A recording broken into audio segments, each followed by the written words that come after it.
মমতা ব্যানার্জি এতগুলো মন্দির বানাচ্ছে কার টাকা?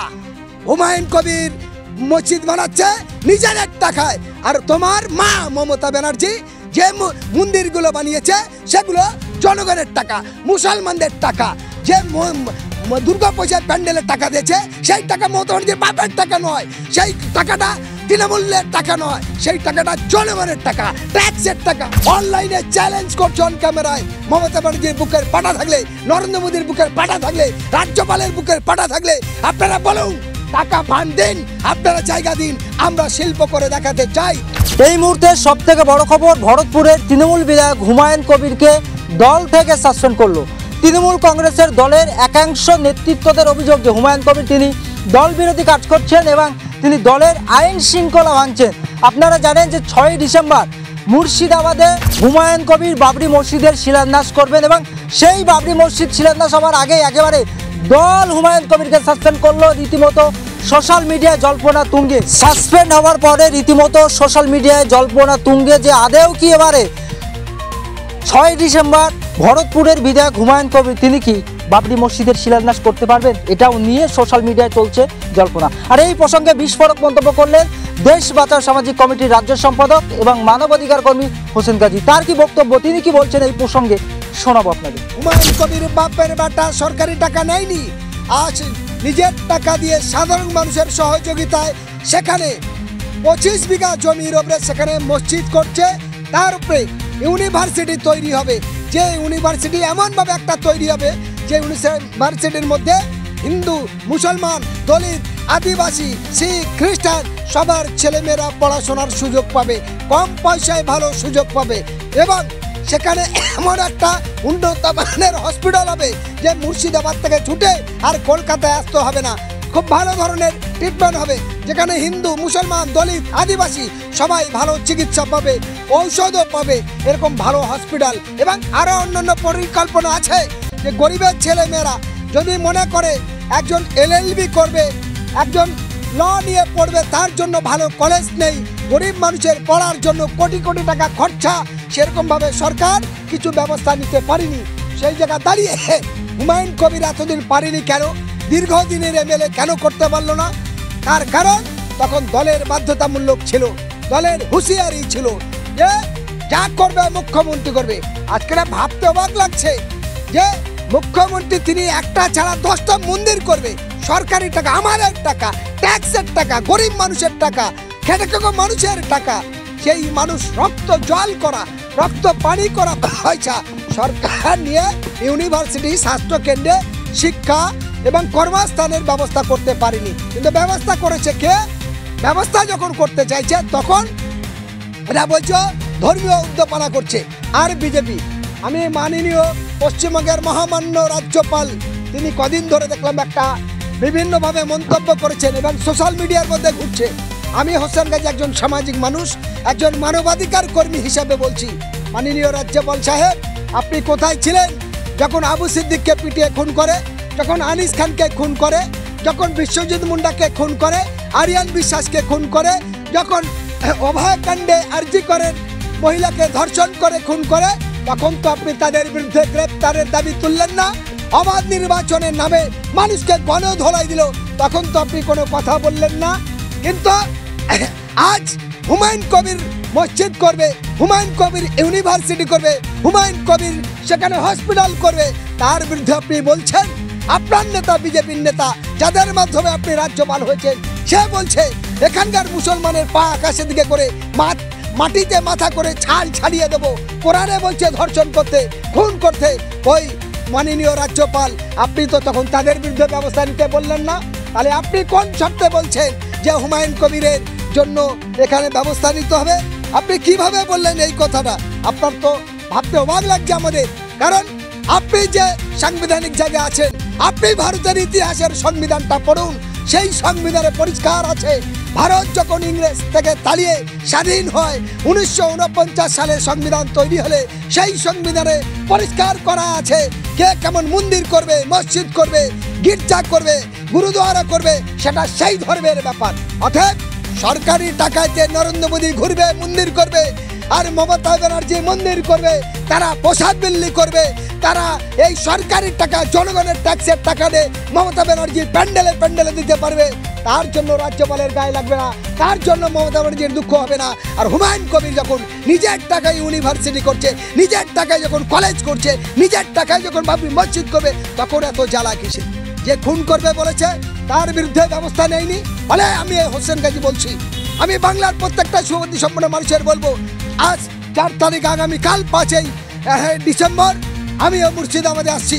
আমি বাংলার প্রত্যেকটা হিন্দু, মুসলিম, দলিত, আদিবাসী সকল সুবুদ্ধি সম্পন্ন মানুষের কাছে আবেদন রাখতে চাই, আপনারা আসুন আগামীকাল কলকাতায় থেকে দলবদ্ধভাবে আগামী 6 ডিসেম্বর বাবরি মসজিদ উদ্বোধনে আমরা সবাই মিলে হুমায়ুন কবিরের পাশে দাঁড়াই। কারণ হুমায়ুন কবির বাপের বেটা যে চাইছে এই বাংলার মানুষের, গরিবের জন্য ফ্রি ইউনিভার্সিটি, গরিব মানুষের জন্য চাইছে উন্নত মানের হসপিটাল। ফলে তার 25 বিঘা জমিতে আমরা যারা মুসলমান, যারা জানি মসজিদের কথা বলি, আমরা সবাই জানি 5 কাঠার বেশি মসজিদ করলে অনেক বড় মসজিদ হয়। 5 কাঠা 10 কাঠার বেশি বড় মসজিদ কিছু নেই। সেখানে 25 বিঘা জমির ওপরে কি করবে এটা তো বুঝতে হবে। সেখানে চাষ হবে না, ফলে সেখানে 25 বিঘা জায়গা মানে আরো বহু পরিকল্পনা আছে। আর যারা বলছে এখানে 15 বছরের মুখ্যমন্ত্রী মমতা ব্যানার্জি, এখানে 20 বছরের বেশি এই বিজেপি সরকার, তারা যখন এই বাংলার গরিব দুঃখীদের জন্য ব্যবস্থা নিতে পারেনি, এখানকার খেটে খাওয়া মানুষের কর্মস্থানের ব্যবস্থা নিতে পারেনি, আমরা হোসেন গাজী বলছি আজকে অনলাইনে চ্যালেঞ্জ করছি অন ক্যামেরায়, মমতা ব্যানার্জির বুকের পাটা থাকলে, নরেন্দ্র মোদীর বুকের পাটা থাকলে, রাজ্যপালের বুকের পাটা থাকলে আপনারা বলুন, টাকা ফান্ড দিন, আপনারা জায়গা দিন, আমরা শিল্প করে দেখাতে চাই, আমরা শিল্প করে দেখাতে চাই। হুমায়ুন কবির বাপের বেটা শিল্প করবে, আপনারা জমি দিন, আপনারা সেই বাধা কাটান। কেন আমরা যখন এই সমস্ত শিল্পর জন্য উদ্যোগ নিতে যাব, তখন এরাই সরকারি বাধা দিয়ে বলবে, সরকারের মুখ পুড়বে, সরকারের চোখের ঝাল ঘষে যাবে। সরকার তখন ভয়তে এই দালালি করার জন্য, গরিব মানুষের খুন করার জন্য, রক্ত চোষার জন্য তখন বলবে লাইসেন্স দরকার, এটা দরকার, ওটা দরকার বলে আটকাবে। তাই হুমায়ুন কবির এতদিন উন্নত মানের অনেক কিছু করার পরিকল্পনা থাকলেও সেগুলো করে উঠতে পারেনি। আমি আজকে বলতে চাই অন ক্যামেরায়, রাজ্যপাল মহাশয় আপনি হুমায়ুন কবিরের বিরুদ্ধে এমন বিস্ফোরক মন্তব্য করলেন, একবার বলুন এই রাজ্যে বিজেপির 3 জন কেন্দ্রীয় মন্ত্রী, বিজেপির 16 জন এমপি আছে, বিজেপির 77টা এমএলএ, বাংলার জন্য আপনার এই দল কি করেছে জবাব দিন। আর আপনি তৃণমূল আর বিজেপি দুটো আলাদা না, ওরা একই ডানার 2 পেট। এরা তৃণমূল আর বিজেপি টাকার এপিট আর ওপিট, এরা জোরে জোরে মাস্তুতো ভাই। তাই দুজনেরই জ্বালা লাগছে, দুজনেরই কষ্ট হচ্ছে। বাবরির নামে তাদের ঘৃণা লাগছে, ইউনিভার্সিটির নামে ঘৃণা লাগছে, কলেজের নামে ঘৃণা লাগছে, শিল্পর নামে ঘৃণা লাগছে। আর এই বাংলার মানুষ কর্মস্থানের জন্য উড়িষ্যায়, ত্রিপুরায়, কেরালায়, অন্ধ্রপ্রদেশ, রাজস্থান, গুজরাট গিয়ে মার খাচ্ছে। ফলে রাজ্যপালের তখন দুঃখ লাগে না, তখন রাজ্যপাল দেখতে পায় না। আজকের যখন এই বাঙালিরা ফেরি করতে গিয়ে উড়িষ্যায় মার খাচ্ছে, দিল্লি, রাজস্থানে গিয়ে খুন হচ্ছে, আফরাজুল খুন হয়েছে, তখন কিন্তু এই রাজ্যপালের মুখে ভোতা হয়ে থাকে, তখন তার চোখে দেখতে পায় না। আর আজ হুমায়ুন কবির যখন বাংলার মানুষের কথা ভেবে একটা ভালো কিছু করতে চাইছে, ইতিহাসকে উজ্জীবিত করতে চাইছে, দেশের সংবিধানকে মিলন তিথি করতে চাইছে, তখন এদের জ্বালা লাগে যে পশ্চিমবঙ্গের কোনো এমএলএ, কোনো এমপি তো এরকম 25 বিঘা জমির ওপরে এমন সুন্দর শিলান্যাস করতে পারেনি, যেখানে একটা মসজিদ থাকবে, যেখানে একটা ইউনিভার্সিটি থাকবে, যেখানে একটা হসপিটাল থাকবে, যেখানে একটা পার্ক থাকবে, যেখানে একটা শিশুদের পড়ার জন্য একটা আলাদা স্কুল থাকবে। ফলে এটা তো উন্নত মানের জায়গা তৈরি হবে, 25 বিঘা এরিয়ার উপরে তৈরি হবে। ফলে তখন মমতা ব্যানার্জির মুখ পুড়বে, তখন নরেন্দ্র মোদীর মুখ পুড়বে, এই রাজনৈতিক কারবারি স্বার্থ সিদ্ধিদের এদের জবান বন্ধ হয়ে যাবে। তাই আমি হোসেন গাজী একজন মানবাধিকার কর্মী হিসাবে বাংলার প্রত্যেকটা জাতি, ধর্ম, বর্ণ নির্বিশেষে, দলমত নির্বিশেষে প্রত্যেকটা মানুষের বলতে চাই, ভয় পাবেন না। বুকের পাটা দেখে ভগবান আল্লাহ ঈশ্বরগড় বলছে, হে মানুষ, আমি তোমাকে পৃথিবীর সর্বশ্রেষ্ঠ প্রাণী করেছি, তুমি যদি মাথা নত করতে হয় ঈশ্বরের কাছে করো, কোনো গুন্ডা, মস্তান, পুলিশ, কোনো নেতা মন্ত্রীর কাছে নয়। তাই আমি হোসেন গাজী বলছি, আমি নিজেও মুর্শিদাবাদ জেলা এসপিকে আমি পারমিশনের জন্য মেল করেছি, রেজিনগর থানাতেও করেছি। আমরা দলবদ্ধভাবে রেজিনগর মধ্যবাজার থেকে মিছিল সহকারে কয়েক হাজার মানুষকে নিয়ে আমি হোসেন গাজী রওনা হব বেলডাঙ্গায় এই বাবরি মসজিদ উদ্বোধনে।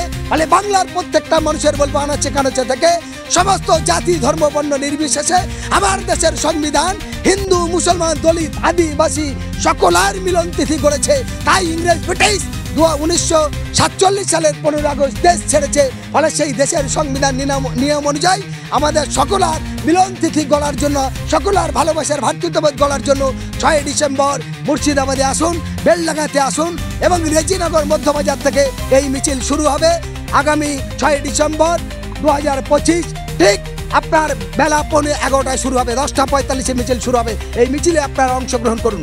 আরেকটি কথা বলি, আজকের যে বলেছে ববি হাকিম যে হুমায়ুন কবির মসজিদ করছে কেন, হুমায়ুন কবির মসজিদ করছে কেন, আমি ববি হাকিমের বলছি আপনি যদি হাজি হন কোরআন শরীফ মাথায় নিয়ে বলুন, মমতা ব্যানার্জি এতগুলো মসজিদ বানিয়ে মন্দির বানাচ্ছে কার টাকা? হুমায়ুন কবির মসজিদ বানাচ্ছে নিজের টাকায়। আর তোমার মা মমতা ব্যানার্জি যে মন্দিরগুলো বানিয়েছে সেগুলো জনগণের টাকা, মুসলমানদের টাকা। যে দুর্গা পূজার প্যান্ডেলের টাকা দিয়েছে সেই টাকা মমতা ব্যানার্জির বাপের টাকা নয়, সেই টাকাটা তৃণমূলের টাকা নয়, সেই টাকাটা জনগণের টাকা, ট্যাক্সের টাকা। ফলে আমি বলতে চাই ববি হাকিম ক্ষমা চাও, সময় আছে 2026-এ আপনাদের জনগণ পালিশ করে দেবে যদি মানুষ ভোট দেওয়ার সুযোগ পায়। আমি একদম দায়িত্ব নিয়ে বলছি। তাই হুমায়ুন কবিরের যে বিকল্প ভেবেছে নতুন দল করবে আমরা স্বাগত জানাই। বাপের বাটাছে বলেছে তিনি চা দুধি ছেলে মানুষ করতে চায় না, এতদিন পর্যন্ত ভাড়াটিয়ার হিসাবে মতো ছিল, আলাদা দলে ছিল, তাই তাদের বড় কথা হয়েছে। ফলে আমরা বলতে চাই যেমন নওশাদ সিদ্দিকী নিজে দল করেছে, আমরা বাপের বাটা মনে করি, ভাড়াটিয়া জায়গা থাকিনি। আসাদুদ্দিন ওয়াইসি নিজেরা দল করছে, বাপের বাটার মতো করছে। আমরা চাই এই সমস্ত সামাজিক মানুষ যারা দেশ জাত সমাজের জন্য লড়াই করে তাদের পাশে থাকা মানবিক কর্তব্য। আর দেখবেন এই সমস্ত রাজনৈতিক দল যেদিনকে ক্ষমতা আসবে সেদিন এই চটচট্টা রাজনৈতিক কারবারি এই বিজেপি তৃণমূলের মতো রক্ত চোষা মানুষগুলো শেষ হয়ে যাবে।